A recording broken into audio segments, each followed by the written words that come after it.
PayPal বাংলাদেশে আসলে বাংলাদেশি ফ্রিল্যান্সারদের আয় কত শতাংশ বৃদ্ধি পেতে পারে এন্ড সুবিধা আরো কি কি রয়েছে এই বিষয়ে ধারণা দেওয়ার আগে বলি, অবশেষে পেপাল বাংলাদেশে আসার একটা বিশাল সম্ভাবনা রয়েছে। গতকাল কাতারের কনফারেন্সের প্রধান উপদেষ্টা ডক্টর মোহাম্মদ ইউনুসের সঙ্গে সাক্ষাৎ করেছেন স্পেসএক্স এর গ্লোবাল এঙ্গেজমেন্ট বিভাগের ভাইস প্রেসিডেন্ট লরেন ড্রেয়ার। এ সময় তাদের আলোচনায় পেপালের প্রসঙ্গ উঠে আসে এবং সে লরেন ড্রেয়ার জানান এরপর থেকে একটা আশার আলো দেখছে সবাই পেপালকে নিয়ে। পেপালও বাংলাদেশে স্পেসএক্স এর কার্যক্রমে ডিজিটাল লেনদেনের সহায়ক হতে পারে। এখন দুঃখজনক হলেও সত্য যে পেপাল বিশ্বের 200টিরও বেশি দেশে চালু হলেও বাংলাদেশে নেই, অথচ বিশ্বের প্রায় 14% ফ্রিল্যান্সার বাংলাদেশ থেকে রয়েছে এবং তথ্য অনুযায়ী বাংলাদেশের ফ্রিল্যান্সাররা বছরে প্রায় $1.9 বিলিয়ন মানে 22,000 কোটি টাকা আয় করে। অথচ পেপাল থাকলে এই আয়ের পরিমাণ 30 থেকে 50% বেশি হতো, কারণ প্রচুর বাংলাদেশি ফ্রিল্যান্সাররা অনেক ইন্টারন্যাশনাল ক্লায়েন্ট হারায় শুধুমাত্র পেমেন্ট সিস্টেমে পেপাল নেই বলে। কারণ বড় বড় অ্যামাউন্ট পে করার ক্ষেত্রে ইন্টারন্যাশনাল ক্লায়েন্টরা পেপাল ছাড়া অন্য সিস্টেমে ভরসা পায় না। সো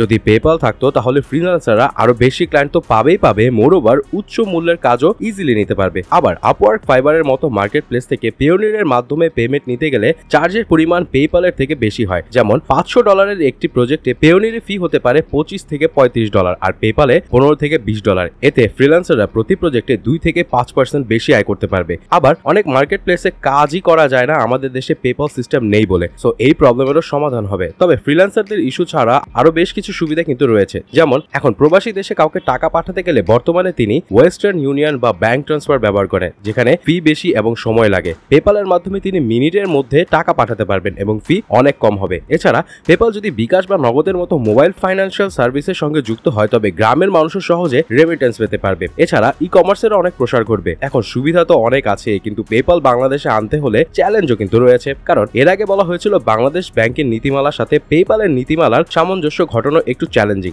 আবার পেপালের কিছু কনসার্ন ছিল, যেমন বাংলাদেশ থেকে যে পরিমাণ টাকা লেনদেন হওয়ার পসিবিলিটি রয়েছে সেটা পেপালের জন্য খুবই সামান্য মনে হয়েছে। তবে সবচাইতে বড় প্রবলেম, বাংলাদেশ থেকে অনেক টাকা ইজিলি অবৈধভাবে বিদেশে পাঠানোর পসিবিলিটি থাকে। সো এইসব চ্যালেঞ্জ ওভারকাম করে পেপালকে বাংলাদেশে আনতে পারলে এটা অনেক সম্ভাবনার দরজা খুলে দিবে।